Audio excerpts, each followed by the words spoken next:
So you can stop trying to rotate molecules in your head because Fischer projections are a whole different animal. What you need to do is take your skeletal structure and twist and turn its backbone until it's leaning back like a little caterpillar. And when you do that, all of the little caterpillar arms are going to be reaching out to offer you a hug. So if you can hug a caterpillar, you can draw a Fischer projection.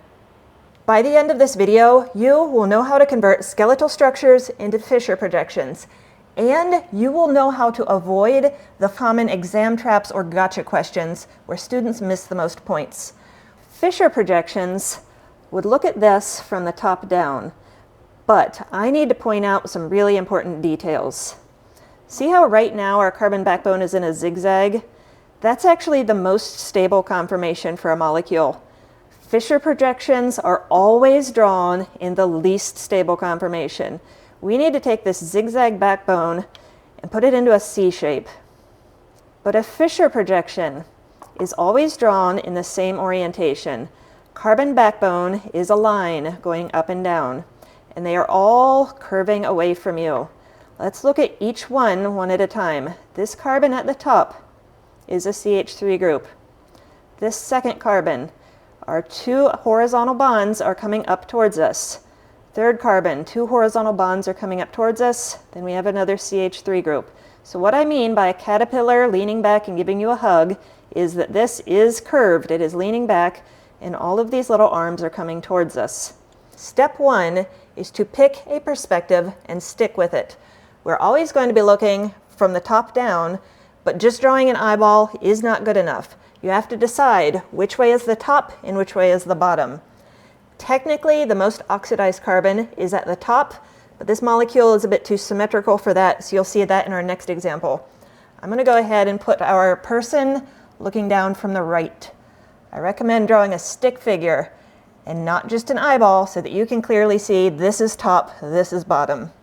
Step two is to redraw this skeletal structure, but in that less stable conformation that we need for the Fischer projection. So we still have 4 carbons, 1, 2, 3, 4, but they're no longer zigzag, now they're more like a C shape. But this carbon 2 was up, and it's still up, so wedges and dashes are retained, so this bromine is on a dash.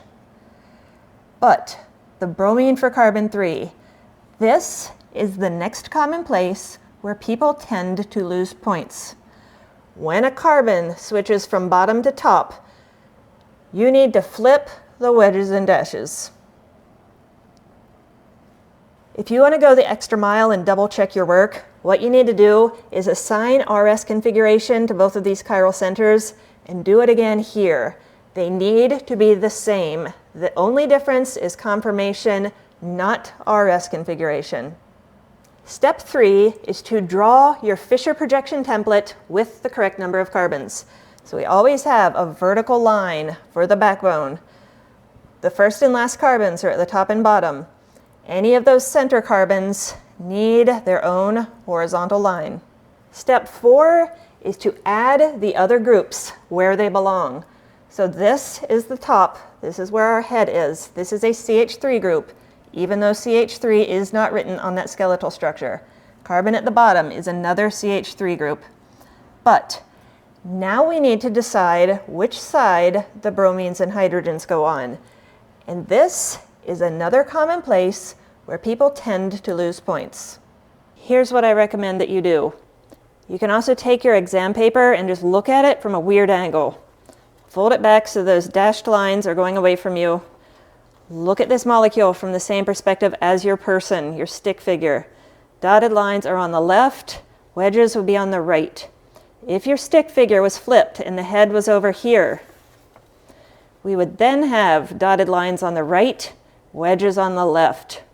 Head is on the right, dash is on the left. So this is the top, this is the next one down. This is the dash, bromine is on the left because head is on the right, dash is on the left.